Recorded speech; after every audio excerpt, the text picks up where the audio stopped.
Grand master. Anil Mathur की तलवार में निश्चित रूप से ग्रैंड मास्टर की ताकत है। सफेद बालों वाले बुजुर्ग ने ऊपर देखा। उसका चेहरा हैरानी और डर से भरा था। उसने सोचा था कि विक्रम राठौड़ पहले ही काफी ताकतवर है, लेकिन उसे नहीं पता था कि अनिल माथुर उससे भी ज्यादा ताकतवर है। ग्रैंड मास्टर के स्तर पर उसने वास्तव में महाग्रैंड मास्टर की ताकत दिखाई, जो सचमुच अविश्वसनीय है। क्या यही एक टॉप जीनियस की नींव होती है? इस जंग में वो वाकई उसकी बराबरी नहीं कर सकता। हाय रे! दुनिया में कितने लोग ऐसी ताकतवर तलवार को रोक सकते हैं? एक खूबसूरत युवती हैरान और स्तब्ध थी। उसने सोचा था कि वह एक मास्टर है, लेकिन अनिल माथुर जैसे ताकतवर शख्स के सामने वो वाकई कुछ भी नहीं थी। कमाल है! अगर मेरे पास अनिल की आधी ताकत भी होती तो मुझे गर्व होता। फॉर एलिफेंट सेक्ट के शिष्य हैरान थे, सम्मान से भरे और हल्का सा जलन महसूस कर रहे थे। इस पल उन्हें आखिरकार गहराई से एहसास हुआ कि एक सच्चा स्वर्ग का गौरवशाली बेटा क्या होता है। दिखावा। विशाल ब्लेड को अपनी ओर आते देख विक्की राठौड़ ने टालने की कोशिश नहीं की, बल्कि हल्के कदम के साथ सीधे अपनी तलवार उठाई और आगे की ओर भोंक दी। कोई अतिरिक्त हावभाव नहीं, कोई शानदार चाल नहीं, बस एक साधारण सीधा वार। लेकिन अनिल माथुर के विशाल ब्लेड की तुलना में विक्की एक चींटी की तरह लग रहा था, जो एक हाथी के सामने खड़ा हो, इतना पतला और कमजोर। ऐसा लगता था कि बस एक सांस से वो टुकड़े टुकड़े हो जाएगा। मेरे लिए मरो! विक्की को सीधे टक्कर लेते देख अनिल माथुर की ताकत और बढ़ गई। उसने दोनों हाथों से चाकू पकड़ा और जोर से काटा। बूम! एक जोरदार धमाका हुआ। विक्की की तलवार का सिरा अनिल माथुर के ब्लेड से सटीक टकराया। एक पल में एक डरावनी एनर्जी लहर हवा में उभरी और विनाशकारी ताकत के साथ चारों दिशाओं में फैल गई। जहां भी ये गुजरी, फूल, पौधे और पेड़ एक एक कर वाष्पित हो गए और चट्टानी जमीन की मोटी परत उखड़ गई। लड़ाई देख रहे योद्धा एनर्जी तूफान से उलट-पुलट हो गए और टुकड़े टुकड़े गिर पड़े। जब सारी धूल जम गई, योद्धाओं ने उठकर देखा। दूर युद्ध के मैदान के केंद्र में एक विशाल गड्ढा दिखाई दिया। गड्ढे के अंदर दो आकृतियां, एक काली और एक सफेद, आमने सामने थी। सफेद आकृति विक्की राठौड़ थी और काली आकृति अनिल माथुर। सबके अनुमान के विपरीत विक्की एक तलवार से नहीं मरा, बल्कि स्थिर खड़ा था। लेकिन उसके हाथ में हरी स्टील की तलवार टक्कर को झेल नहीं पाई और टूट गई थी। इसके अलावा उसे कोई नुकसान नहीं हुआ। दूसरी ओर अनिल माथुर का चेहरा उदास था और वो हाफ रहा था। उसके हाथ में ice and fire demonic blade की रोशनी कभी जलती, कभी बुझती थी। क्या हुआ? विक्रम राठौड़ मरा नहीं। क्या ये लड़का लोहे का बना है? इसे मरना भी नहीं है? अनिल माथुर का तलवार का वार अभी ग्रैंडमास्टर की तरह था। विक्रम राठौड़ ने इसे कैसे रोका? विक्की को कुछ नहीं हुआ देखकर पूरा माहौल हंगामे में डूब गया। अभी सबको यकीन था कि विक्की जरूर मर जाएगा। किसी ने नहीं सोचा था कि वह उस विनाशकारी तलवार को रोक सकता है। ये लड़का कितना ताकतवर है? विक्रम राठौड़ की तलवार नष्ट हो गई। अनिल माथुर को अब बढ़त मिलनी चाहिए, न? हाँ, सही कहा। भले ही वो एक वार से नहीं मार सका, कम से कम उसने विक्रम राठौड़ का हथियार तोड़ दिया। अगर अनिल फिर से वार करे तो वो जरूर मरेगा। हैरानी के बाद कई लोग खुद को तसल्ली देने लगे। आखिरकार हथियार का होना या न होना ज्यादातर बार लड़ाई का नतीजा तय करता है। अनिल माथुर के पास ice and fire demonic blade थी, जबकि विक्की राठौड़ खाली हाथ था। अगर सचमुच जिंदगी मौत की लड़ाई हो तो अनिल माथुर की जीत की संभावना ज्यादा थी। पफ! इस वक्त अनिल माथुर का शरीर कांप गया और उसने अचानक खून की उल्टी कर दी। एक पल में उसका चेहरा पीला पड़ गया और उसके हाथ में ice and fire demonic blade जमीन में धंस गया, जिससे उसका हल्का कांपता शरीर टिका रहा।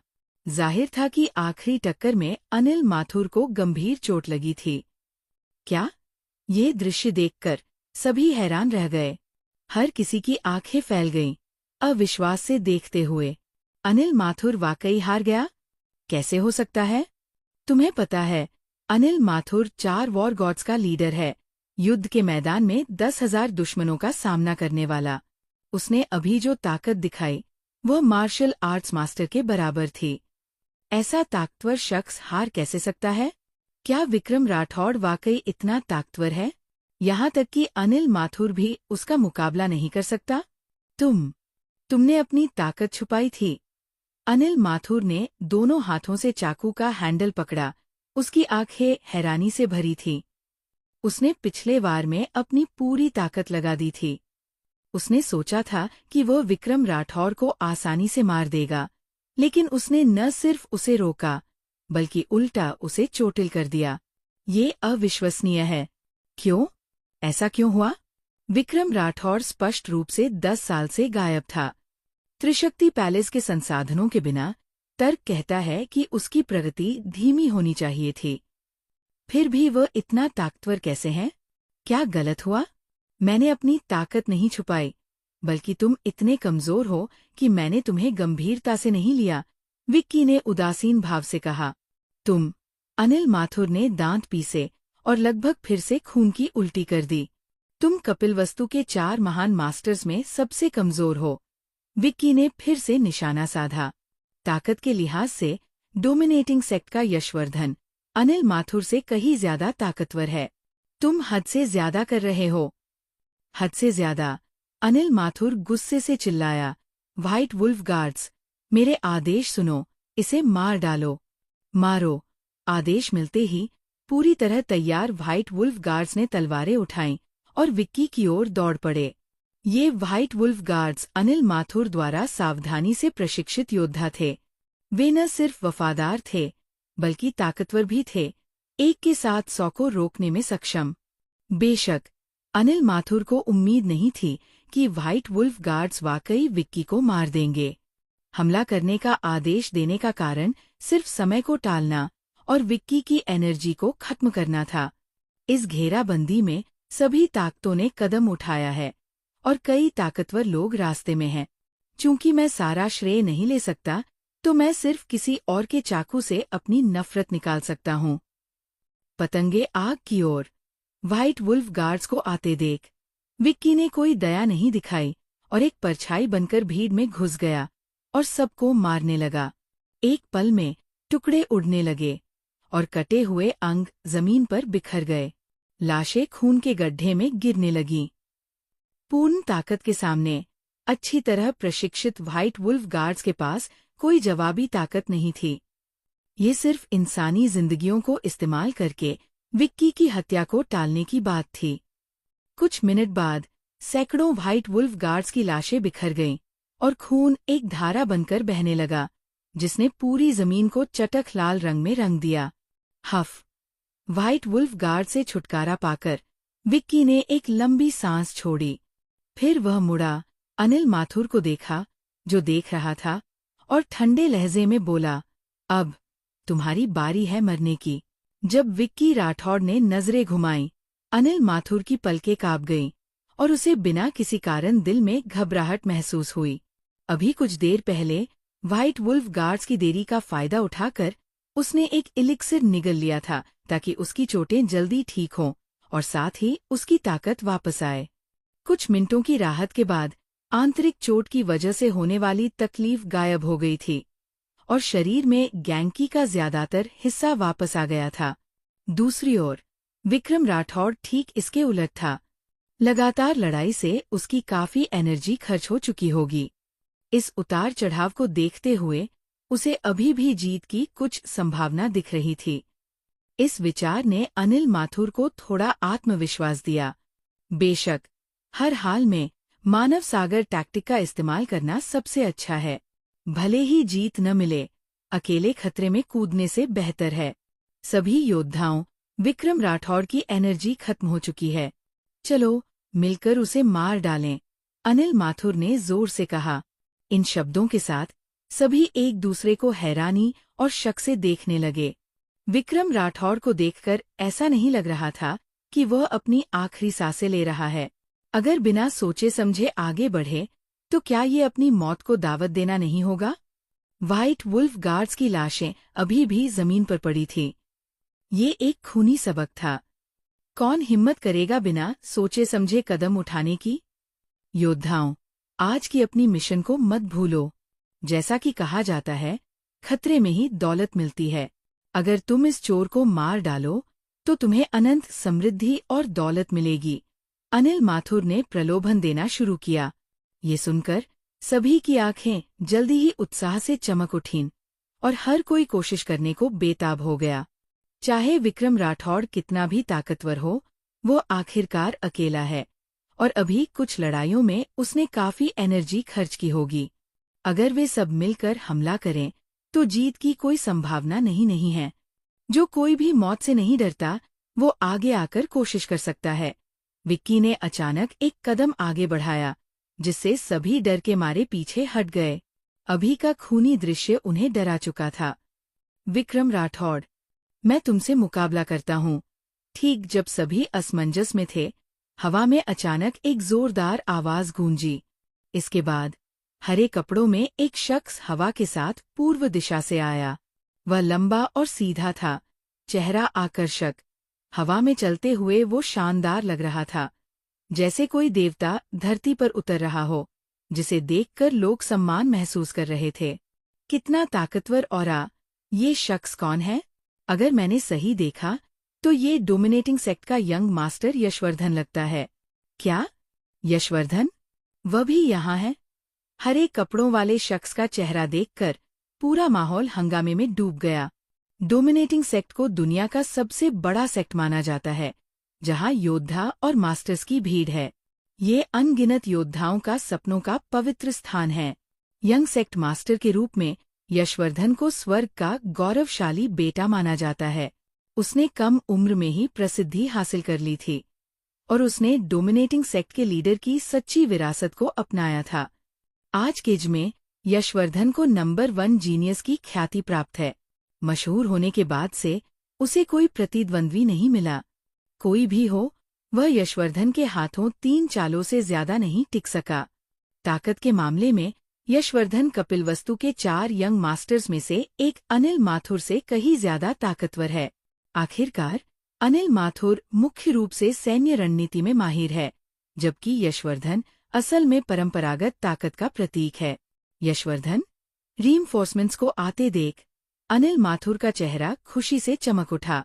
उसकी मौजूदा स्थिति में विक्रम राठौड़ को हराने की संभावना कम थी, लेकिन अगर यशवर्धन इसमें शामिल हो जाए, तो स्थिति पूरी तरह बदल जाएगी। डोमिनेटिंग सेक्ट का यंग सेक्ट लीडर बनने के लिए यशवर्धन की ताकत स्वाभाविक रूप से असाधारण है। हालांकि उसने कभी उससे मुकाबला नहीं किया, लेकिन वह यकीनन कह सकता है कि उसकी ताकत निश्चित रूप से उससे कम नहीं है। अगर वे दोनों मिलकर विक्रम राठौड़ को मारें, तो कोई समस्या नहीं होगी। हाँ, यशवर्धन मास्टर यहाँ है। हम बच गए। सफेद बालों वाला बुजुर्ग अचानक खुशी से उछल पड़ा, जैसे उसने कोई उद्धारक देख लिया हो। भले ही शॉकिंग थंडर सेक्ट मशहूर हो, लेकिन डोमिनेटिंग सेक्ट की तुलना में ये कहीं पीछे है। 2 साल पहले ही अफवाह थी कि यशवर्धन ने ग्रैंडमास्टर की सीमा को छू लिया था। ऐसा बेजोड़ जीनियस वाकई अभूतपूर्व है।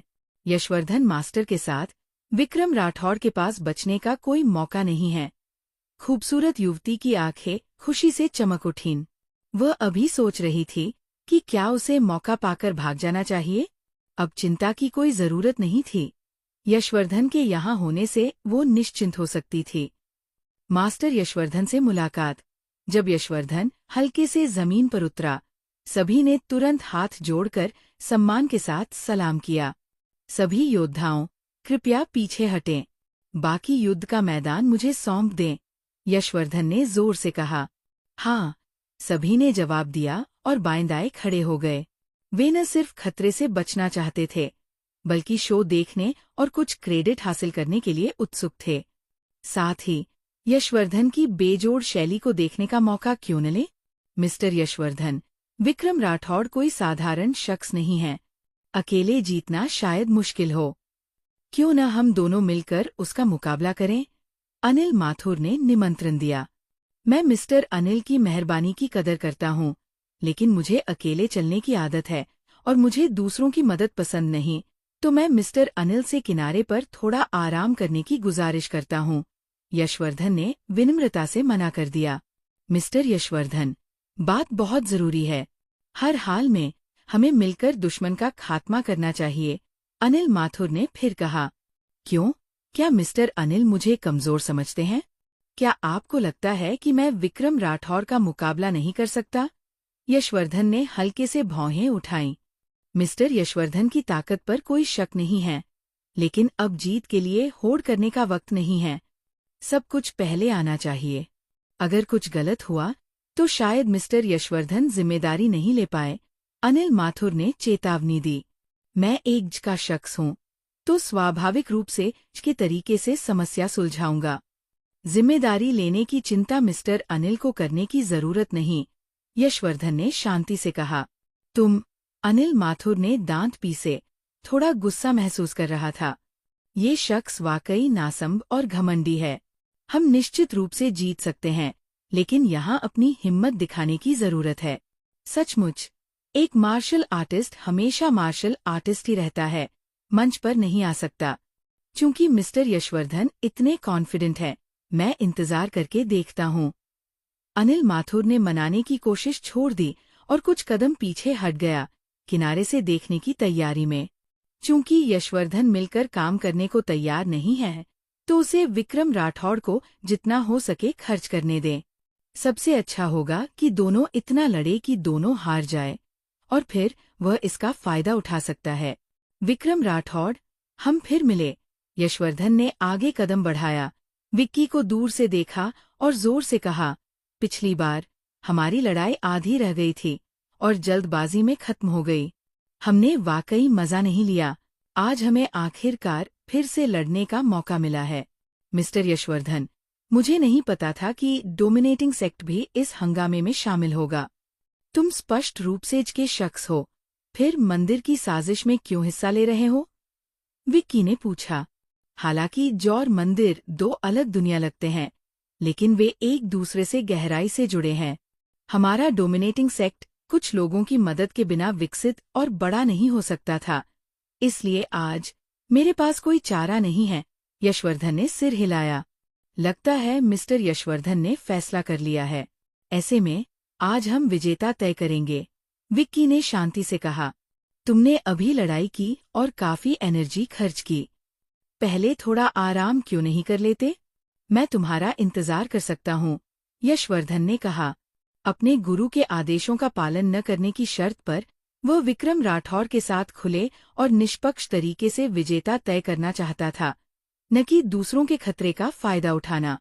नहीं, मैं तो बस वार्म अप कर रहा था। मिस्टर यशवर्धन, बस हमला करो, विक्की ने मुठ्ठियां जोड़कर सलाम किया। भले ही दोनों पक्ष दुश्मन हों, यशवर्धन का चरित्र सम्मान के लायक है। ठीक है, आज हम विजेता तय करेंगे, जिंदगी और मौत। यशवर्धन ने मुठ्ठियां जोड़कर जवाबी सलाम किया। उसकी आंखें तुरंत तीखी हो गईं।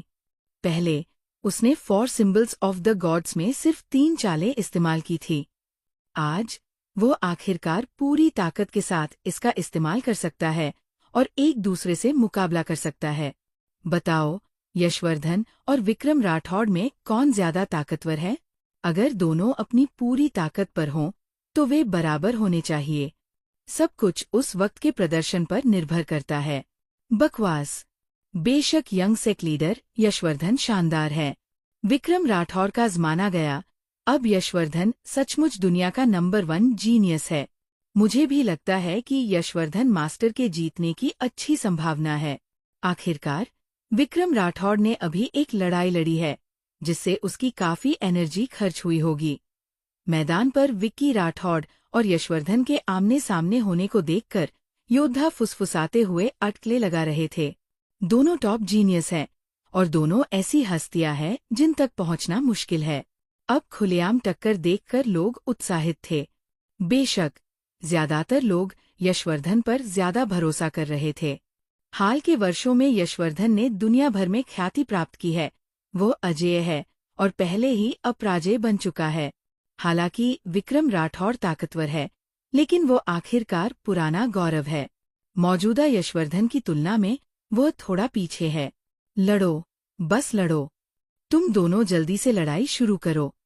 सबसे अच्छा होगा कि दोनों मर जाए, ताकि मैं कुछ एनर्जी बचा सकूं। अनिल माथुर ने ठंडी मुस्कान दी, जैसे दो बेवकूफों को देख रहा हो। जिंदगी मौत के नाजुक पल में तुम अभी भी के नियमों की बात करते हो। क्या ये बेवकूफी नहीं है? क्या तुम्हें नहीं पता कि धोखे से कभी थकना नहीं चाहिए? क्या तुम्हें जीत की तलाश का मतलब समझ में आता है? विक्रम राठौड़, अब मैं 4 सिंबल्स ऑफ द गॉड्स का इस्तेमाल करूंगा। तुम्हें सावधान रहना होगा। संभलो। एक चेतावनी के बाद यशवर्धन ने बकवास बंद की और सीधे हमला कर दिया। उसका शरीर हिला। उसके शरीर की ताकतवर गैंग की अचानक फट पड़ी और पीछे से एक विशाल नीला सायन उभरा। ये सायन 6-7 मीटर लंबा था, शानदार और भव्य, जैसे कोई गॉड या डीमन। इसमें दिल को रोक देने वाला दबाव था। पहली चाल ही 4 सिंबल्स ऑफ द गॉड्स है। यशवर्धन मास्टर जल्दी निपटारा करना चाहते हैं। 4 सिंबल्स ऑफ द गॉड्स की ताकत दुनिया में इतनी जबरदस्त है। जैसे ही धर्म प्रकट होता है, गॉड्स रास्ते में आए तो गॉड्स को मारो, बुद्धा रास्ते में आए तो बुद्धा को मारो। ये अजेय है। अब विक्रम राठौड़ मुसीबत में है। विशाल नीले सायन को देखकर योद्धा हैरान थे। किसी ने नहीं सोचा था कि यशवर्धन इतना गंभीर होगा और शुरू से ही अपनी अनोखी चाल का इस्तेमाल करेगा, बिना कोई मौका दिए। Wind God's wrath. यशवर्धन ने थोड़ा ताकत जमा करने के बाद अचानक दोनों हथेलियों से धक्का दिया। इसके पीछे का विंड गॉड्स सायन भी वैसी ही हरकत करने लगा। बूम! एक पल में आसपास की हवा फट पड़ी। एक भव्य एनर्जी एक विशाल पाम शैडो में बदल गई, जो दुनिया को नष्ट करने की ताकत के साथ विक्की की ओर बढ़ी। जहां पाम शैडो गुजर रहा था, हवा गरज रही थी और तीखे विंड ब्लेड्स ने चट्टानी जमीन को तहस-नहस कर दिया। विनाशकारी ताकत बेहद डरावनी थी। व्हाइट टाइगर, विक्की ने धीमी आवाज में कहा, और उसके शरीर में श्वानकिंग गैंग की तुरंत बाहर निकली। एक रहस्यमयी रास्ते से उसके शरीर की सतह पर एक विशाल व्हाइट टाइगर सायन बन गया। ये व्हाइट टाइगर शानदार था। उसकी आंखें भयंकर थीं, जो कोई साधारण चीज नहीं थी। टूटो! विक्की ने एक हाथ उठाया और आगे की ओर थपथपाया। रोअर! व्हाइट टाइगर सायन ने दहाड़ लगाई, तुरंत बाहर निकला और यशवर्धन के विंड गॉड सायन से टकरा गया। पहले जब विक्की ने हमले का सामना किया था, उसने बचाव चुना था, लेकिन अब उसने सक्रिय रूप से हमला किया। क्यूलिन कुंग-फू स्वाभाविक रूप से 4 सिंबल्स ऑफ द गॉड से कमजोर नहीं है। कौन जीतेगा और कौन हारेगा, ये उसकी नींव और ताकत पर निर्भर करता है। बूम! एक जोरदार धमाका हुआ। सभी की नजरों के सामने विंड गॉड सायन और व्हाइट टाइगर सायन आखिरकार टकराए, जिससे एक ताकतवर एनर्जी लहर फट पड़ी। एक पल के लिए जमीन हिल रही थी और तूफान बरस रहा था। दोनों विशाल सायन हवा में बिखर गए और कोई भी दूसरे पर भारी नहीं पड़ सका। एक चाल के बाद यशवर्धन ने जरा भी हिचकिचाहट नहीं दिखाई और अगली चाल चल दी। उसने दोनों हाथ आसमान की ओर उठाए और उसके पीछे एक विशाल लाल सायन हवा में बन गया। ये सायन आग से घिरा था और उसकी तपिश से ऐसा लग रहा था जैसे जमीन पिघल जाएगी। Vulcan wrath. जब सांस अपने चरम पर पहुंची, यशवर्धन ने दोनों हथेलियों से आगे धक्का दिया। इसके पीछे का वुल्कन सायन तुरंत उसी तरह की पाम पुशिंग हरकत करने लगा। इसके बाद एक विशाल लाल फ्लेम ड्रैगन तुरंत बाहर निकला और दांतना खून निकालकर विक्की पर झपटा। सुजाको! विक्की का ऑरा फिर से बदल गया और श्वानकिंग की ट्रू एनर्जी उसके शरीर से बाहर निकली। उसके सिर के ऊपर एक विशाल जलता हुआ डिवाइन बर्ड बन गया। हो! सुजाको डिवाइन बर्ड ने अपने पंख फड़फड़ाए और ढेर सारी आग की रोशनी बिखरी। ये तीर की तरह बाहर निकला और यशवर्धन के फ्लेम ड्रैगन से टकरा गया। बूम! एक और जोरदार धमाका हुआ। सुजाको डिवाइन बर्ड मौके पर ही फट गया, आग में बदलकर आसमान में बिखर गया। फ्लेम ड्रैगन भी टुकड़े टुकड़े हो गया और दोनों पक्ष फिर से बराबर रहे। इस नतीजे पर यशवर्धन को कोई हैरानी नहीं हुई और उसने तीसरी चाल चल दी। उसने अचानक गहरी सांस ली, जैसे कोई व्हेल समुद्र को निगल रही हो। उसका पेट तेजी से फूल गया और आसमान जमीन की अनगिनत स्पिरिचुअल एनर्जी उसके शरीर में समा गई। इसके बाद यशवर्धन के पीछे एक काला सायन उभरा, जैसे काले बादल। इस काले सायन का चेहरा भयंकर था। मुंह में दांत भरे थे, जो बहुत डरावना लग रहा था। खास तौर पर उसके शरीर से निकलने वाला ताकतवर ऑरा और भी डरावना था। दूर से लड़ाई देख रहे योद्धाओं को पैर कांपने लगे और पसीना छूटने लगा। वे इस दबाव को बिल्कुल सहन नहीं कर पा रहे थे। Thunder God's wrath. यशवर्धन ने अचानक दहाड़ लगाई और अपनी दाहिनी मुट्ठी हवा में मारी। उसी वक्त इसके पीछे का थंडर गॉड सायन ने भी अपनी विशाल मुट्ठी लहराई और विक्की पर जोर से मारा। ये मुक्का जमीन आसमान हिलाने वाला था, जैसे ताई माउंटेन ऊपर से दब रहा हो, जिसे रोकना नामुमकिन था। Azure dragon. विक्की के शरीर से एक और श्वानकिंग गैंकी की धारा बाहर निकली, जो उसके सिर के ऊपर एक हरे ड्रैगन में बदल गई। ये ड्रैगन इतना जीवंत था कि उसके शरीर के शल्क साफ दिख रहे थे। इसके साथ आने वाली डिवाइन ताकत लोगों को और भी चुप करा देती थी। टूटो। विक्की ने 2 उंगलियां बढ़ाई और अचानक आगे की ओर इशारा किया। हरा ड्रैगन दहाड़ा, एक हरी रोशनी में बदल गया और बाहर निकला। यशवर्धन के थंडर गॉड सायन से अचानक टकरा गया। बूम! एक जोरदार धमाका हुआ और दुनिया हिल गई। ताकतवर एनर्जी लहरें सुनामी की तरह चारों ओर उमड़ पड़ी। जहां भी ये गुजरी, सब कुछ नष्ट हो गया। टक्कर के बाद की रिकॉइल से विक्की का शरीर हिल गया और उसके पैरों ने चट्टानी जमीन पर 2 गहरे निशान छोड़ दिए। यशवर्धन के लिए वो इतना झटका खा गया कि कई कदम पीछे हट गया। हर कदम पीछे हटने पर जमीन में एक छेद फट पड़ता था। जाहिर था कि अभी की टक्कर में वो नुकसान में रहा। कितना मजा! यशवर्धन हैरान नहीं, बल्कि खुश था। उसने आसमान की ओर देखकर हंसा। विक्रम राठौड़, विक्रम राठौड़, तुमने मुझे वाकई निराश नहीं किया। इतने सालों में मैंने आज जैसी शानदार लड़ाई कभी नहीं लड़ी। कमाल है, मशहूर होने के बाद से वह एक सच्चे ताकतवर प्रतिद्वंदी की तलाश में था। लेकिन पहले मिले मास्टर्स पूरी तरह कमजोर थे और कोई भी उसे गंभीरता से लेने के लिए मजबूर नहीं कर सका। और आज विक्रम राठौड़ ने ये कर दिखाया। वह आखिरकार पूरी ताकत से लड़ सकता था और एक शानदार मुकाबला कर सकता था। मैंने सुना है कि अब तक कोई भी 4 सिंबल्स ऑफ द गॉड की चौथी चाल को रोक नहीं सका। मैं कोई खास प्रतिभा नहीं हूँ, लेकिन आज मैं इसे आजमाना चाहता हूँ। विक्की ने मुट्ठियां जोड़कर कहा। ठीक है, तो आज मैं तुम्हें 4 सिंबल्स ऑफ द गॉड का सबसे ताकतवर हमला दिखाऊंगा, लाइटनिंग गॉड्स रैथ। यशवर्धन ने फिर से गहरी सांस ली और आसमान जमीन की ढेर सारी स्पिरिचुअल एनर्जी को जबरदस्ती अपने शरीर में खींच लिया और अपने लिए इस्तेमाल किया।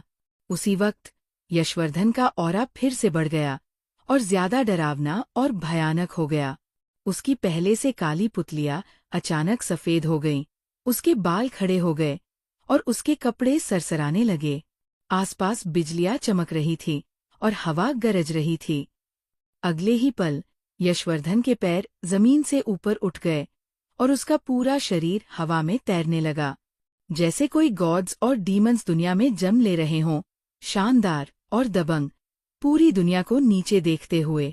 आ गया, आ गया। 4 सिंबल्स ऑफ द गॉड का सबसे ताकतवर किलिंग मूव आखिरकार आ गया। कहा जाता है कि किसी ने कभी लाइटनिंग गॉड्स रैथ को नहीं देखा, क्योंकि इसे देखने वाला हर शख्स मर चुका है। आज हमें दुनिया के 5 सबसे बड़े रहस्यों में से एक को देखने का सौभाग्य मिला। विक्रम राठौर का 4 सिंबल्स ऑफ द गॉड्स के हाथों मरना भी उसकी हैसियत के लिए शर्मिंदगी नहीं माना जाएगा।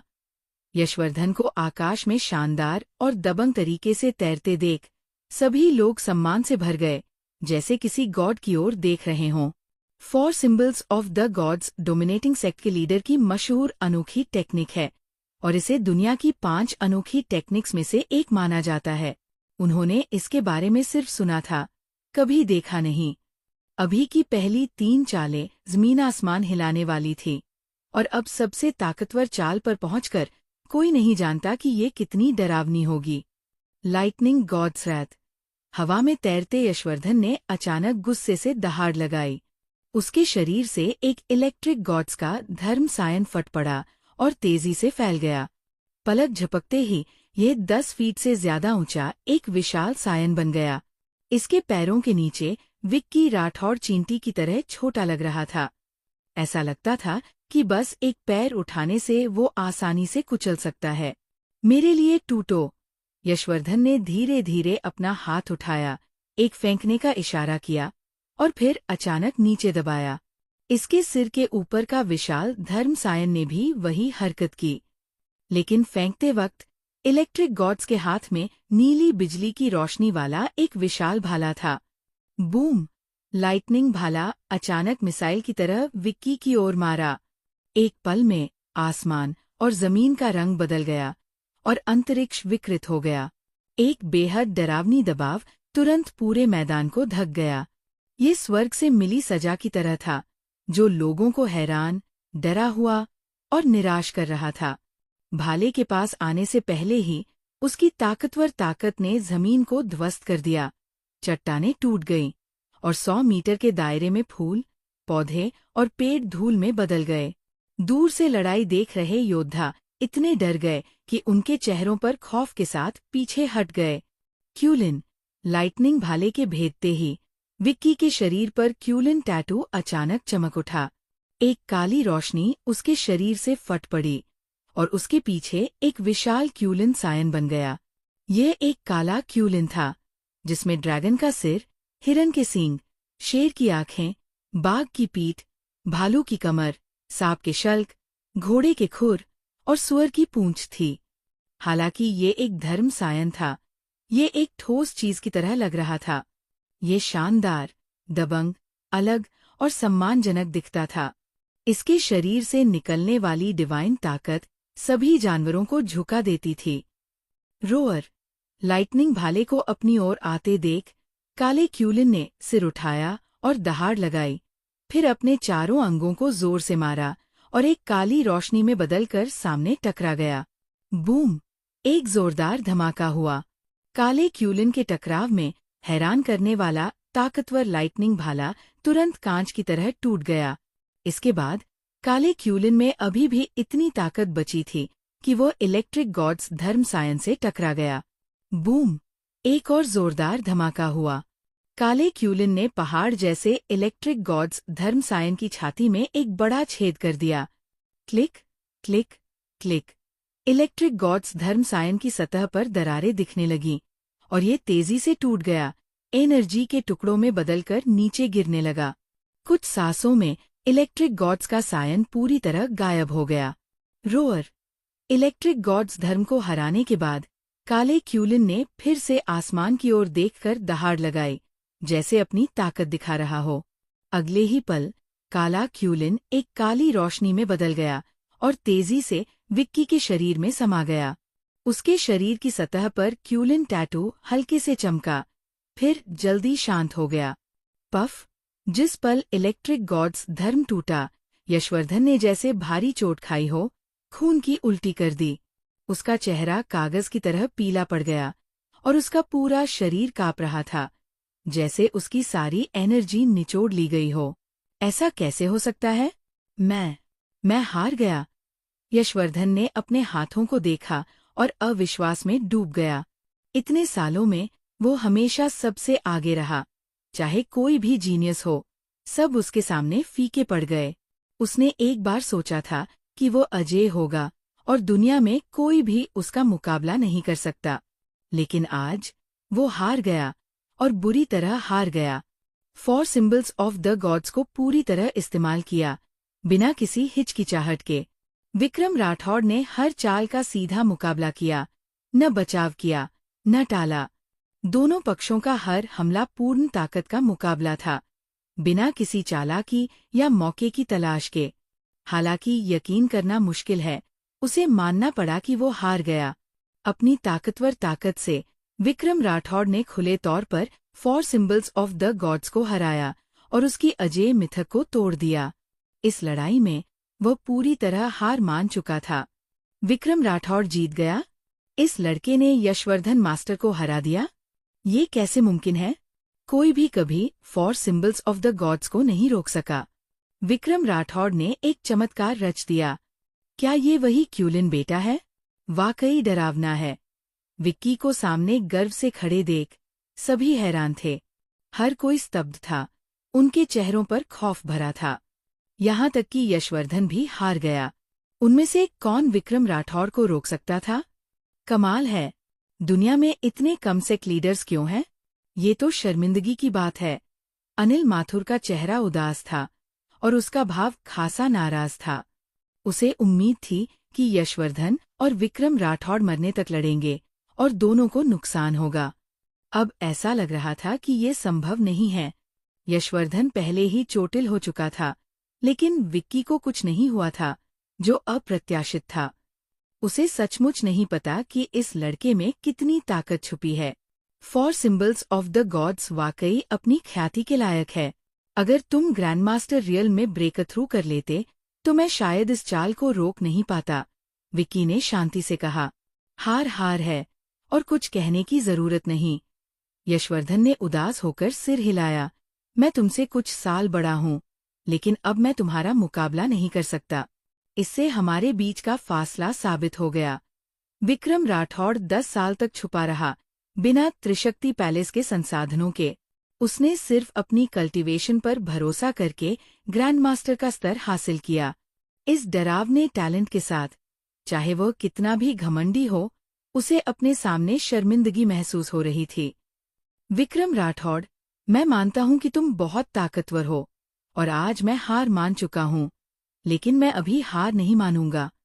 यशवर्धन ने हल्के से सिर उठाया और चमकती आंखों से कहा, मैं और मेहनत करूंगा और ज्यादा प्रैक्टिस करूंगा। एक दिन मैं तुम्हें खुले तौर पर हरा दूंगा। मैं उस दिन का इंतजार कर रहा हूं। विक्की ने हल्के से मुस्कुराया। यशवर्धन में टैलेंट है, ताकत है और जुनून है, और उसका भविष्य असीमित है। शायद एक दिन उसे हराने का मौका मिल जाए। विक्रम राठौड़, मैं 3 साल बाद फिर तुम्हारे पास आऊंगा। उससे पहले तुम मरना नहीं।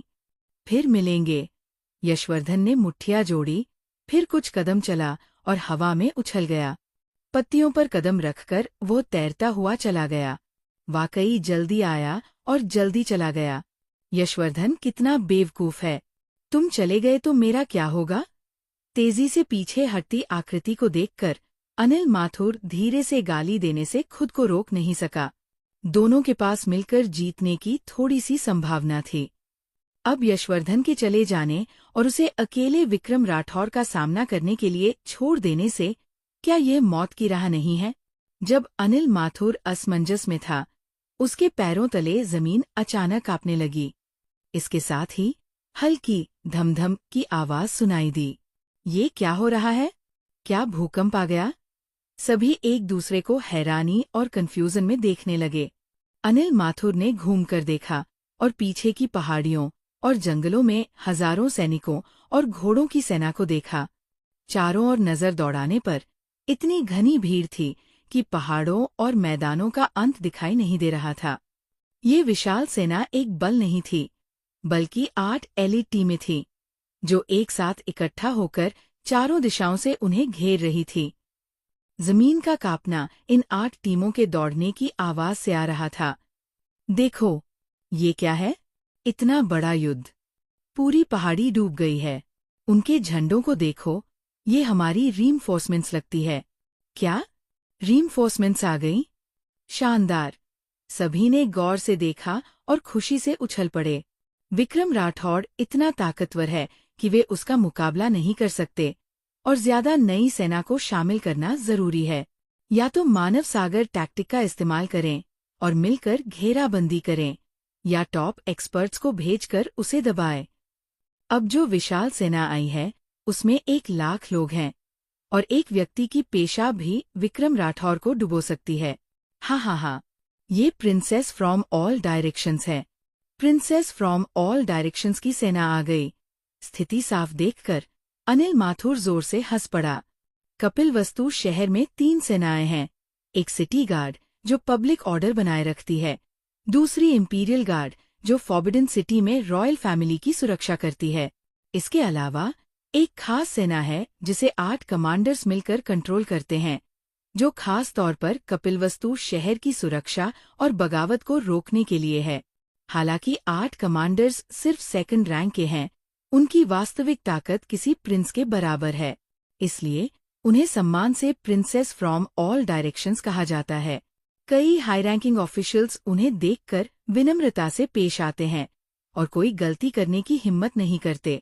Vikram Rathore, princess from all directions की सेनाएं भी आ गईं। तुम आज पक्का खत्म हो। अनिल माथुर तरोताजा और गर्वित महसूस कर रहा था। दोनों पक्षों के बीच युद्ध शुरू होने से लेकर अब तक उसे बार बार झटके लगे। हर बार जब उसे जीत की उम्मीद थी, विक्रम राठौड़ अपनी ताकतवर ताकत से उसकी उम्मीदों को कुचल देता था। लेकिन अब बात अलग है। प्रिंसेस फ्रॉम ऑल डायरेक्शंस और 1 लाख एलिट सैनिकों के साथ, चाहे विक्रम राठौड़ की कितनी भी असाधारण काबिलियत हो, वह कोई बड़ा तूफान नहीं उठा सकता। आखिरकार इंसानी ताकत कभी न कभी खत्म हो जाती है। यहाँ तक कि टॉप मास्टर भी 10,000 लोगों को हरा सकता है, लेकिन यही उसकी सीमा है। अगर एलिट्स की बात करें तो प्रभाव बहुत कम हो जाता है। इसलिए चाहे विक्रम राठौड़ कितना भी ताकतवर हो, वह 1 लाख सैनिकों की चढ़ाई को कभी नहीं झेल सकता। पूरी दुनिया में सिर्फ वर्ल्ड शैटरिंग लिस्ट के टॉप मॉन्स्टर्स ही 1 लाख की सेना में बेरोक-टोक घूम सकते हैं। विक्रम राठौड़ जाहिर तौर पर उनमें से नहीं था। मुझे मारने के लिए वाकई बड़ा इंतजाम है। विक्की ने हल्के से भौहें सिकोड़ी। उसका चेहरा धीरे धीरे गंभीर हो गया। अभी की लगातार लड़ाई ने उसकी काफी एनर्जी खर्च कर दी थी और अब 1 लाख सैनिकों की घेराबंदी का सामना करने में उसके जीतने की लगभग कोई संभावना नहीं थी। Boom, boom, boom. Princess from all directions 1 lakh सैनिकों के साथ आए, हवा और बादलों की तरह गरजते हुए। विशाल फॉर्मेशन और डरावना किलिंग और लोगों को ठंडक महसूस करा रहा था। मौजूद ज्यादातर लोग मार्शल आर्ट्स योद्धा थे। पहले की लड़ाइयाँ व्यक्तिगत दुश्मनी और झगड़ों तक सीमित थीं, कुछ लोगों से लेकर सैकड़ों तक, यही उनकी सीमा थी। लेकिन आज जैसा बड़ा दृश्य, जहां 1 लाख सैनिक एक साथ आए, उन्होंने कभी नहीं देखा था। 1 लाख सैनिकों का कॉन्सेप्ट क्या है? अगर उन्होंने अपनी आंखों से न देखा होता तो वे आत्मा की गहराई से आने वाले इस झटके को कभी समझ नहीं पाते। अब उन्हें आखिरकार समझ आया कि दुनिया में इतने सारे एक्सपर्ट्स और ताकतवर लोग होने के बावजूद कोई भी अथॉरिटी से सीधे टक्कर लेने की हिम्मत क्यों नहीं करता, क्योंकि दोनों पक्षों की ताकत में बहुत बड़ा फासला है। 1 लाख सैनिकों का दबाव कोई भी ताकतवर शख्स बेकार है। कोई भी सेक्ट, चाहे कितना भी ताकतवर हो, ऑफिशियल एलीट आर्मी का सामना करने पर अंत में सिर्फ नष्ट हो जाएगा। घेरो। एक आदेश के साथ 1 लाख सैनिकों ने 3 अंदर और 3 बाहर विक्की और बाकियों को घेर लिया। कुछ के पास बंदूकें थीं, कुछ के पास चाकू, और सभी की आंखें तीखी थीं, मर्डरस इंटेंट से भरी हुई। मैं Anil Mathur, Z fest war God. 8 commanders कहाँ हैं? इस वक्त अनिल माथुर आगे बढ़ा और अपनी ताकत दिखाने लगा। एक सुपरग्रेड वॉर गॉड के रूप में 2nd ग्रेड जनरल के सामने खड़ा होना निश्चित रूप से एक डायमेंशन रिड्यूसिंग ब्लो था। यहाँ तक कि प्रिंसेस फ्रॉम ऑल डायरेक्शंस कहलाने वाले ताकतवर जनरल्स को भी उसे देखकर सिर झुकाना पड़ता था। लेकिन उसके सवाल का कोई जवाब नहीं मिला।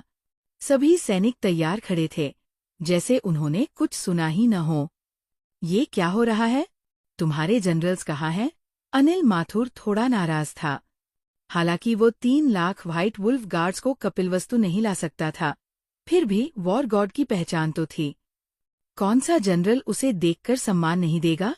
लॉर्ड वॉर गॉड, आज की बाहरी सिटी आर्मी मेरे पूर्ण कंट्रोल में है। इस वक्त टीम के बीच से सफेद कपड़ों में एक पतला और पीला चेहरा वाला बुजुर्ग धीरे धीरे बाहर निकला। ये बुजुर्ग लंबा और पतला था, उसकी आवाज ऊंची थी, जो उसे एक नारी सुलभ एहसास दे रही थी। अखिल चांगशी, बुजुर्ग को देखकर अनिल माथुर की पुतलियां सिकुड़ गईं और उसके चेहरे का घमंड तुरंत शांत हो गया। उसे पता था कि सामने वाला शख्स भले ही ऊंचा ऑफिशियल पद न रखता हो, लेकिन उसकी हैसियत बहुत खास थी। वह न सिर्फ सम्राट का करीबी मंत्री था, बल्कि साम्राज्य का नंबर 1 मास्टर भी था, वर्ल्ड शैटरिंग लिस्ट में 10वें रैंक का टॉप एक्सपर्ट। अखिल, लॉर्ड वॉर गॉड, तुमने आज बहुत मेहनत की। बाकी मामले को इस बूढ़े नौकर पर छोड़ दो।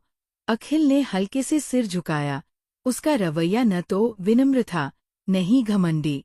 लाओ अखिल, तुम्हारी सेवा में। अनिल माथुर ने मुट्ठियां जोड़ी और निर्णायक रूप से किनारे हटकर लड़ाई देखने की तैयारी करने लगा। उसे नहीं पता था कि hidden dragon pavilion Vikram Rathore को इतना महत्व देगा। न सिर्फ 1 लाख सैनिक भेजे, बल्कि पैलेस के टॉप मास्टर अखिल को भी दबाने के लिए बुलाया। उसे पता है, अखिल सम्राट का पर्सनल बॉडीगार्ड है और आसानी से सामने नहीं आता। आज का खुला प्रकट होना न सिर्फ ये दर्शाता है कि विक्रम राठौड़ की मौत नजदीक है, बल्कि ये भी साबित करता है कि तथाकथित सम्राट सिर्फ हिडन ड्रैगन पवेलियन द्वारा प्रशिक्षित एक कठपुतली है। छोटे प्रिंस, हम फिर मिले।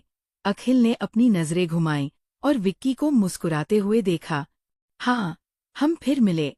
मुझे नहीं पता था कि हिडन ड्रैगन पवेलियन तुम जैसे कमीने को लोगों को काटने के लिए भेजेगा। विक्की का चेहरा ठंडा था, उसकी आंखों में भयंकर चमक थी। अखिल हिडन ड्रैगन पवेलियन का एक लैकी है, तो उसका उसकी माँ की मौत से जरूर कुछ लेना देना होगा। छोटे प्रिंस, तुम्हें कपिलवस्तु नहीं आना चाहिए था, नहीं उस वक्त की सच्चाई की जांच करनी चाहिए थी। जालंधर में छुपकर एक साधारण इंसान की तरह पूरी जिंदगी जीना बेहतर नहीं होता? अखिल ने शांति से कहा। अगर मैं कुछ न भी करता, तो एक बार त्रिशक्ति पैलेस की ताकत खत्म होने पर क्या तुम मुझे छोड़ देते? विक्की ने जवाबी सवाल किया।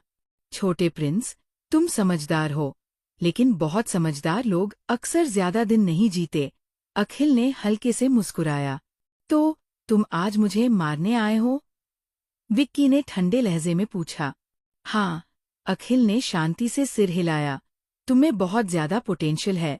भविष्य में तुम एक खतरा बन सकते हो और हिडन ड्रैगन पवेलियन की हैसियत को चुनौती दे सकते हो। इसलिए तुम्हें जल्द से जल्द खत्म करना होगा। मुझे मारना? तुमने इसके नतीजों के बारे में सोचा है? अगर मैं कपिलवस्तु में मर गया, तो क्या तुम्हें लगता है कि चंद्रकांत राठौड़ बगावत नहीं करेगा? विक्की ने ठंडे लहजे में कहा। एक बार जब 5 lakh Ajay black dragon army Kapilvastu शहर के पास पहुंच जाए, तो क्या तुम उसे रोक सकते हो? पहले तो नहीं रोक सकते थे, लेकिन अब जरूरी नहीं। अखिल ने हल्के से मुस्कुराया। सच कहो, किंग चंद्रकांत अब मुसीबत में है और तुम्हारी बिल्कुल परवाह नहीं कर सकता। अगर कुछ गलत नहीं हुआ, तो तुम और तुम्हारा बेटा जल्द ही हवांगक्वान रोड पर फिर से मिलेंगे। तुमने क्या कहा? इन शब्दों के साथ विक्की राठौर का चेहरा अचानक बदल गया और उसने गंभीर आवाज में कहा, चंद्रकांत राठौर त्रिशक्ति में दूर है। उसके पास भारी सेना और कई एक्सपर्ट्स की सुरक्षा है। तुम उसका सामना कैसे कर सकते हो? हालांकि हिडन ड्रैगन पवेलियन ताकतवर है, लेकिन त्रिशक्ति पैलेस कोई कमजोर नहीं है। वरना हिडन ड्रैगन पवेलियन इतने सालों तक इस कांटे को बर्दाश्त नहीं करता। उसका चुप रहना सिर्फ डर की वजह से था। दूसरे शब्दों में, जब तक चंद्रकांत राठौड़ नहीं गिरता, त्रिशक्ति पैलेस की ताकत कम नहीं होगी और हिडन ड्रैगन पवेलियन खुलेआम कार्रवाई करने की हिम्मत नहीं करेगा। लेकिन अखिल के अभी के शब्दों से मौजूदा स्थिति में कुछ बदलाव आया लगता है। छोटे प्रिंस, अब हालात अलग हैं। अखिल के चेहरे पर अभी भी मुस्कान थी। हिडन ड्रैगन पवेलियन ने 10 साल तक योजना बनाई, सिर्फ इस दिन के लिए कि त्रिशक्ति प्रिंस मैंशन को जड़ से उखाड़ फेंके। अगर हम समय गिने, तो ये दिन जल्द ही आएगा। आखिर तुम क्या करने जा रहे हो? विक्की ने चिल्लाकर पूछा। छोटे प्रिंस, इन चीजों की चिंता मत करो। वैसे भी तुम आज जिंदा नहीं बच पाओगे। अखिल ने शांति से कहा। मुझे मारना चाहते हो? डर है कि ये इतना आसान नहीं होगा। विक्की ने ठंडे चेहरे के साथ कहा। भले ही तुमने घात लगाई हो, मैं अकेले नहीं लड़ रहा। मेरी रीइंफोर्समेंट्स रास्ते में हैं। अभी ये साफ नहीं है कि जीत किसकी होगी। छोटे प्रिंस, तुम्हारी योजना को हिडन ड्रैगन पवेलियन ने भेद लिया है। तुम्हारी तथाकथित रीइंफोर्समेंट्स आज नहीं आएंगी। अब तुम पूरी तरह फंस चुके हो, अखिल ने शांति से कहा। हाँ, विक्रम राठौड़, तुमने सोचा भी नहीं होगा न? चाहे तुम कितने भी टैलेंटेड और ताकतवर हो, तुम्हारा अंत होना तय है। अनिल माथुर ने ठंडी मुस्कान दी। वर्ल्ड शैटरिंग लिस्ट का टॉप 10वां शख्स खुद कार्रवाई कर रहा है, साथ में बाहरी सिटी आर्मी के 1 लाख एलिट्स। चाहे विक्रम राठौड़ के पास कोई भी ट्रम्प कार्ड हो, वह बस मौत से जूझ रहा है। भले मैं मर जाऊं, मैं तुम्हारे शरीर से एक टुकड़ा मांस जरूर नोच लूंगा। विक्की ने अचानक अपना हाथ बढ़ाया और चिल्लाया, आकाश! हुश! जैसे ही उसने बोलना खत्म किया, एक काली रोशनी अचानक आसमान से गरजती हुई आई। जहां भी ये गुजरी, तीखी चीखों की आवाजें गूंजी और हवा भी 2 हिस्सों में कट गई, जैसे कोई विशाल पारदर्शी कपड़ा काट दिया गया हो। काली रोशनी इतनी तेज थी कि इसके पीछे एक लंबा आफ्टरइमेज बन गया। क्लैंग! जब काली रोशनी विक्की के सिर तक पहुंची, उसने अचानक एक हल्की चीख मारी और फिर भयंकर दबाव के साथ सीधे नीचे उतरी। इस दृश्य को देखकर सभी डर के मारे कुछ कदम पीछे हट गए। डर था कि कहीं नुकसान न हो जाए। विक्की ने टाला नहीं और काले सायन को पकड़ लिया। तब सभी ने साफ देखा कि यह एक काली तलवार थी। काली तलवार की रोशनी चमक रही थी और पूरा शरीर ठंडी हवा से भरा था। ये जाहिर तौर पर कोई साधारण चीज नहीं थी। अच्छी तलवार, अखिल ने हल्के से मुस्कुराया। लेकिन छोटे प्रिंस, डर है कि सिर्फ इस तलवार से घेराबंदी तोड़ना नामुमकिन है। कर सकता हूं या नहीं, ये तुम जल्द ही जान जाओगे। विक्की ने धीरे धीरे अपनी तलवार उठाई और अखिल की ओर इशारा किया। आकाश, आज मेरे साथ दुश्मन को मारो। बज़! काली तलवार कांपी और एक हल्की आवाज निकाली, जैसे किसी का जवाब दे रही हो। यहाँ आओ और छोटे प्रिंस को अंतिम विदाई दो। अखिल ने ज्यादा कुछ नहीं कहा और सीधे आदेश दिया। मारो! जमीन आसमान हिलाने वाली किलिंग की चीख के साथ 1 लाख एलिट सैनिक और घोड़े लहरों की तरह एक एक कर विक्की को घेर कर मारने लगे। जिंदगी मौत की लड़ाई आधिकारिक रूप से शुरू हो गई। इस वक्त सैकड़ों मील दूर एक सफेद कपड़ों वाला तलवारबाज हवा पर चल रहा था, बेहद तेज गति से, 1 कदम में 100 मीटर। उसके कपड़े और चोगा हवा में लहरा रहे थे, असाधारण और अनोखा। अगर आम लोग इसे देखते तो तुरंत घुटने टेककर पूजा करते और उसे अमर कहते। हुश! जब सफेद तलवारबाज रास्ते पर था, एक सफेद तलवार अचानक जमीन से उठी, आसमान में चली गई और उसके सामने खड़ी हो गई, जैसे युद्ध की घोषणा कर रही हो। कौन रास्ता रोक रहा है? सफेद तलवारबाज ने ठंडे लहजे में कहा। मैंने लंबे समय से सुना है कि सीनियर स्वॉर्ड इमॉर्टल की तलवारबाजी बेजोड़ है, इसलिए मैं यहाँ सलाह लेने आया हूँ। इस वक्त एक आकर्षक युवक, जिसका ऊपरी शरीर नंगा था, धीरे धीरे हवा में तैरता हुआ ऊपर आया और आखिरकार सफेद तलवार पर हल्के से खड़ा हो गया। एक शख्स और एक तलवार बस हवा में तैर रहे थे, स्वॉर्ड इमॉर्टल शाश्वत व्यास के साथ आमने सामने। तुम कौन हो? शाश्वत ने ऊपर नीचे देखा। जूनियर स्वॉर्ड मास्टर विशाल प्रताप यहाँ सीनियर स्वॉर्ड इमॉर्टल से सलाह लेने दूर से आया है। आकर्षक युवक विशाल प्रताप ने मुट्ठियां जोड़ी। उसका रवैया न तो विनम्र था, न ही घमंडी। विशाल प्रताप? स्वॉर्ड सेक्ट का वर्ल्ड वॉकर? शाश्वत ने हल्के से आंखें सिकोड़ी, काफी हैरान। मैंने लंबे समय से सुना है कि स्वॉर्ड सेक्ट में एक बेजोड़ जीनियस है। आज देखकर वाकई उसकी ख्याति सही है। कम उम्र में ही ग्रैंडमास्टर का स्तर हासिल कर लिया। डर है कि यहाँ तक कि वह लड़का विक्रम राठौड़ भी तुमसे बेहतर नहीं है। शुक्रिया, सीनियर। विशाल प्रताप के चेहरे पर कोई हलचल नहीं थी। विशाल प्रताप, मेरे पास आज कुछ काम है। अगर तुम सलाह लेना चाहते हो तो हम किसी और दिन ऐसा कर सकते हैं, शाश्वत ने शांति से कहा। दिन चुनने से बेहतर है कि आज ही मौका ले लें। आज मुलाकात करना आसान नहीं था। कृपया सीनियर मुझे कुछ सिखाए। विशाल प्रताप अडिग रहा। तो तुमने आज जानबूझकर मुझे रोका? क्या स्वॉर्ड सेक्ट भी हिडन ड्रैगन पवेलियन का लाकी बन गया है? शाश्वत का चेहरा ठंडा हो गया। मेरी कार्रवाइयों का स्वॉर्ड सेक्ट या हिडन ड्रैगन पवेलियन से कोई लेना देना नहीं है। ये पूरी तरह मेरी निजी रुचि है, विशाल प्रताप ने शांति से कहा। मैंने 3 साल की उम्र से तलवारबाजी की प्रैक्टिस शुरू की। अब तक मैं तलवारबाजी की सीमा तक पहुंच चुका हूं। मैं जानना चाहता हूं, सीनियर, तुम्हारी तलवार तेज है या मेरी? हालांकि तुम बहुत ताकतवर हो, लेकिन अभी तुम मेरा मुकाबला नहीं कर सकते। यहाँ तक कि अपने मास्टर नित्यानंद को शामिल कर लो, तब भी तुम मेरे सामने नहीं टिक पाओगे, शाश्वत ने शांति से कहा। कल्टीवेशन लेवल के मामले में मैं निश्चित रूप से सीनियर से बहुत पीछे हूँ।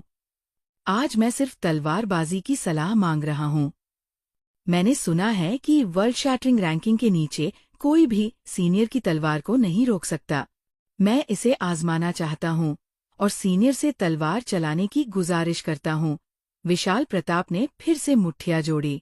मैं आसानी से तलवार नहीं निकालता। एक बार तलवार निकाली तो खून देखना पड़ता है।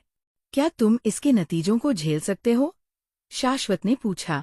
सीनियर की तलवार के नीचे मरना मेरे लिए सम्मान की बात होगी। विशाल प्रताप का चेहरा अप्रभावित रहा। ठीक है, चूंकि तुम्हें मरने की जागरूकता है, मैं आज और संयम नहीं रखूंगा। शाश्वत ने अपनी तलवार की उंगली को आसमान की ओर इशारा किया। म्यान से बाहर। क्लैंग। उसके पीछे की ड्रैगन बर्ड स्वॉर्ड तुरंत बाहर निकली और हवा में कई बार चक्कर लगाने के बाद शाश्वत के सामने स्थिर हो गई। क्या यही दुनिया की सबसे बेहतरीन तलवार है? वाकई असाधारण है। चमकती ड्रैगन बर्ड स्वॉर्ड को देखकर विशाल प्रताप के शांत चेहरे पर आखिरकार खुशी की एक झलक दिखी और उसकी आंखें उत्साह से भर गईं। एक तलवारबाज के लिए दुनिया की टॉप 10 मशहूर तलवारें वह है जो वो पूरी जिंदगी चाहता है। दुर्भाग्य से उसने अब तक सिर्फ 6 मशहूर तलवारें जमा की है। वह जो टेक्निक प्रैक्टिस करता है वह बहुत खास है। जितनी ज्यादा तलवारें उतना ज्यादा ताकतवर। अगर वो सभी 10 मशहूर तलवारें जमा कर ले तो उसका मार्शल आर्ट्स रियल निश्चित रूप से एक ऊंचे स्तर पर पहुंच जाएगा। विशाल प्रताप, ध्यान से देखो, ये पहली तलवार है। शाश्वत ने धीरे धीरे अपनी तलवार की उंगली को पीछे खींचा और फिर अचानक आगे बढ़ाया। बस, ड्रैगन बर्ड स्वॉर्ड ने हल्की सी चीख मारी और तुरंत एक ताकतवर तलवार की रोशनी में बदल गई, जो आसमान और जमीन को नष्ट करने की ताकत के साथ सीधे भेदने लगी। जब विशाल प्रताप ने शाश्वत व्यास से तलवारबाजी की सलाह मांगी, दूसरी ओर पूर्व में किंशान पर्वत से 100 मील दूर भीमसेन एक एलिट फोर्स को लेकर जल्दी में किंशान की ओर बढ़ रहे थे। चूंकि घटना अचानक हुई, उनके पास ज्यादा सैनिक नहीं थे, सिर्फ 500 लोग। लेकिन ये 500 लोग उनके पर्सनल गार्ड्स थे, बहुत ताकतवर, और उनमें कई मार्शल आर्ट्स मास्टर्स थे। कुल मिलाकर 10,000 लोगों की आम सेना के खिलाफ भी वे कमजोर नहीं पड़ते। जल्दी जल्दी करो और ताकत लगाओ और सुनिश्चित करो कि हम जल्द से जल्द किशिया टेम्पल पहुंच जाए। भीमसेन कार में बैठे लगातार जल्दी करने को कह रहे थे, बहुत बेचैन दिख रहे थे। ये रिएक्शन उसी कार में मौजूद 2 फीमेल ऑफिसर्स की नजरों में थोड़ा चौंकाने वाला था। उन्हें पता था कि लॉर्ड मिलिट्री गॉड अपनी शांति के लिए मशहूर है। पहले चाहे कुछ भी हुआ हो, वे हमेशा शांत रहकर उसका सामना करते थे। आज क्या हो गया? इतनी बेचैनी क्यों? आखिर हुआ क्या? दिव्यांका सेन का क्या हाल है? कोई खबर है? भीमसेन ने अचानक पूछा। मैडम को क्लैन एल्डर्स ने अस्थायी रूप से एक टास्क के लिए भेजा है और अभी उनसे संपर्क नहीं हो पा रहा, लेकिन हमने मैसेज छोड़ दिया है। जैसे ही मैडम वापस आएंगी, वे सपोर्ट के लिए दौड़ पड़ेंगी, एक फीमेल ऑफिसर ने जवाब दिया। कैसा टास्क? मुझे लगता है कि वो बूढ़े लोग जानबूझकर रुकावट डाल रहे हैं, भीमसेन गुस्से में बड़बड़ाए। इस नाजुक मौके पर सबसे ताकतवर दिव्यांका सेन को भेजना साफ तौर पर बाघ को पहाड़ से दूर करने की चाल थी। इससे जाहिर होता है कि सेन फैमिली को इंपीरियल ताकत को नाराज करने का डर था और उन्होंने विक्रम राठौर की हत्या को चुपके से मंजूरी दे दी थी। मास्टर, मिस्टर राठौर की अपनी किस्मत है, वे जरूर ठीक होंगे। तुम्हें ज्यादा बेचैन होने की जरूरत नहीं, फीमेल ऑफिसर ने तसल्ली दी। बात इतनी आसान नहीं है, भीमसेन ने गंभीरता से कहा। अब पूरा कपिलवस्तु शहर हंगामे में है और इंपीरियल ताकत के पीछे की ताकतें भी हरकत में आ गई है। अगर मैं गलत नहीं हूं तो 10 साल पहले का हत्याकांड फिर से दोहराया जाएगा। क्या? इतना गंभीर? दोनों फीमेल ऑफिसर्स हैरान रह गई। 10 साल पहले का हत्याकांड कपिलवस्तु में तूफान लाया था और ये अभी भी एक ऐसा टैबू है जिसका कोई जिक्र करने की हिम्मत नहीं करता। उन्हें यह कल्पना करना मुश्किल था कि अगर ऐसा कुछ फिर हुआ तो और कितने लोग मरेंगे। लाओ चंद्रकांत, तुम्हें हर हाल में टिकना होगा। मैं जल्द ही वहां पहुंच रहा हूं। भीमसेन की भौहें गहरी सिकुड़ गई और उनका पूरा शरीर तनाव में था। 10 साल पहले वे अभी नाबालिग थे और उनके पास कोई ताकत नहीं थी। वे विक्की की बिल्कुल मदद नहीं कर सके और सिर्फ हत्या को होते देख सकते थे। लेकिन अब बात अलग है। उनके पास काबिलियत और आत्मविश्वास है कि वे अपने भाइयों के साथ इस नाइंसाफ दुनिया से लड़ सकें। इसलिए चाहे कुछ भी हो, भले ही उन्हें अपनी सिर की काली टोपी उतारनी पड़े, वे विक्की को जिंदा रखेंगे, जैसे कई साल पहले विक्की ने उनकी रक्षा की थी। क्रिंच, जब भीमसेन बेचैन थे, आगे की गाड़ी अचानक रुक गई। पीछे की गाड़ियों को भी ब्रेक लगाने पड़े। क्या हो रहा है? रुके क्यों? भीमसेन ने तुरंत अपना वॉकी टॉकी निकाला और पूछा। सर, आगे रास्ते में एक गाड़ी रुकावट डाल रही है और हम गुजर नहीं सकते। वॉकी टॉकी से जल्दी जवाब आया। रास्ता रोकना? भीमसेन ने भौहें चढ़ाई, कार से बाहर कूदा और देखा, और वाकई पाया कि 100 मीटर आगे एक बड़ा ट्रक रास्ते के बीच में आड़ा पड़ा था, जिसने रास्ता ब्लॉक कर दिया था। बड़े ट्रक में एक बेनकाब मास्क पहने शख्स खड़ा था। तुम कौन हो? मेरे रास्ते को रोकने की हिम्मत कैसे की? भीमसेन ने जोर से चिल्लाया। लॉर्ड मिलिट्री गॉड, आगे निषिद्ध क्षेत्र है, तुम्हें वापस जाना चाहिए, मास्क शख्स ने शांति से कहा। अगर मैं वापस न गया तो? भीमसेन की आंखों में भयंकर चमक थी। अगर लॉर्ड मिलिट्री गॉड सलाह नहीं मानते तो हमें अशिष्ट होने के लिए माफी मत मांगना, मास्क शख्स ने कहा। मैं देखता हूं कि तुम मुझे रोक सकते हो। भीमसेन ने हाथ लहराया और सीधे चिल्लाया, मार डालो। स्थिति अब नाजुक थी और जो भी रास्ता रोके वे उस पर कोई रहम नहीं करेंगे। मारो। 500 एलिट सैनिक अपनी गाड़ियों से कूद पड़े और लड़ने के लिए आगे बढ़े। इस वक्त बड़े ट्रक का डिब्बा बगल से खुला और उसमें ढेर सारे लोग थे। ये लोग काले कपड़ों में थे, बेनकाब मास्क पहने हुए, स्टील के चाकू लिए हुए और ताकतवर ऑरा के साथ। ये जाहिर तौर पर मार्शल आर्ट्स मास्टर्स थे। चलो, गाड़ी की छत पर खड़े मास्क शख्स ने अपनी लंबी तलवार लहराई और गाड़ी में मौजूद योद्धा बिना किसी हिचकिचाहट के तुरंत हमला करने लगे। दोनों समूहों के बीच जल्द ही जबरदस्त लड़ाई शुरू हो गई। भीमसेन के पास ज्यादा सैनिक और घोड़े थे और वे अच्छी तरह प्रशिक्षित थे, आक्रमण और बचाव को एकीकृत करते थे और उनकी गति शानदार थी। मास्क किलर्स की लड़ने की ताकत भी कम नहीं थी। 5-5 के समूह में वे न सिर्फ एक दूसरे के साथ तालमेल रखते थे, बल्कि चढ़ाई करते वक्त बहुत भयंकर थे। कुछ देर के लिए दोनों पक्ष एक दूसरे से भिड़ते रहे, बराबरी पर। True warrior division? भीमसेन ने गौर से देखा और जल्दी ही सुराग देख लिया। जाहिर था कि ये मास्क किलर्स सावधानी से चुने गए योद्धा थे। अगर ये कोई सेक्ट होता तो लड़ाई में इतनी एकरूपता संभव नहीं होती। सिर्फ वे योद्धा जो सख्त ऑफिशियल ट्रेनिंग से गुजरे हो इस स्तर तक पहुंच सकते हैं। पूरे कपिलवस्तु में इस ताकत और इस मकसद वाला सिर्फ ट्रू वॉरियर डिवीजन है। यहां तक कि ट्रू वॉरियर डिवीजन जैसे ताकतवर संगठन को भी हरकत में लाया गया। ऐसा लगता है कि मामला उसकी उम्मीद से कहीं ज्यादा गंभीर है। इस वक्त 500 मील दूर एक सुनसान पहाड़ी जंगल में दिव्यांका सेन एक एलिट टीम को लेकर डाकुओं को दबाने के मिशन पर थी। उन्हें लगा था कि कुछ रुकावटें आएंगी, लेकिन जैसे ही इन डाकुओं ने रेगुलर आर्मी को देखा, वे चूहों की तरह बिल्ली को देखकर तुरंत अपनी चौकी छोड़कर भाग गए। यहां तक कि कोई ठोस प्रतिरोध भी नहीं हुआ। दिव्यांका सेन ने बिना किसी सैनिक या जनरल को खोए आसानी से मिशन पूरा कर लिया। सर, डाकू भाग गए। हमने कैंप पर कब्जा कर लिया है और अब जीत की चीजें गिन रहे हैं।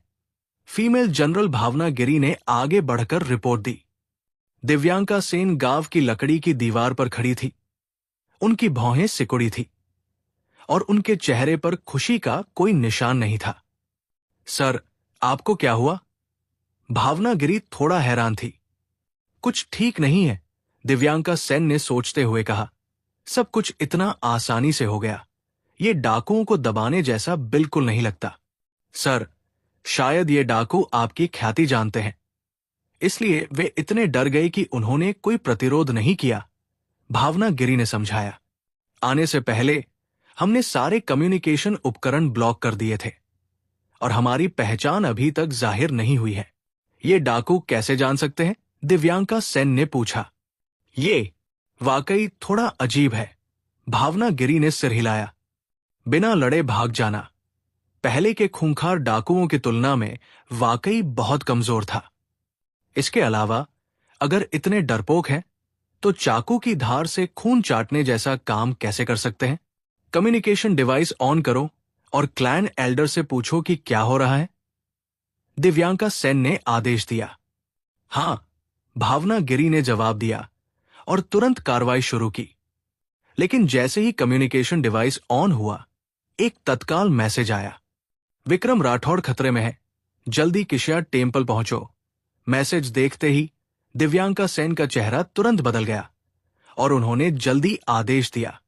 तुरंत सैनिकों को इकट्ठा करो और जितनी जल्दी हो सके किशिया टेम्पल की ओर बढ़ो। रुको। इस वक्त एक सुपरवाइजर अचानक बाहर कूदा और आरोप लगाया। लॉर्ड वॉरगॉड, हमारा मिशन डाकुओं को खत्म करना है। अब जब डाकू भाग गए हैं, हमें उनका पीछा करना चाहिए, न कि बिना इजाजत अपनी पोस्ट छोड़नी चाहिए। मुझे क्या करना है ये तुम्हें बताने की जरूरत नहीं। हट जाओ। दिव्यांका सेन का सुंदर चेहरा ठंडा पड़ गया। सर, ये क्लैन एल्डर्स का आदेश है। अगर तुमने अवज्ञा की तो सावधान रहो, मैं वापस जाकर तुम्हारी शिकायत करूंगा, सुपरवाइजर ने सख्ती से धमकी दी। इस पर दिव्यांका सेन ने कोई बकवास नहीं की, सीधे अपना हाथ उठाया, तलवार निकाली और सुपरवाइजर का सिर खुलेआम काट दिया।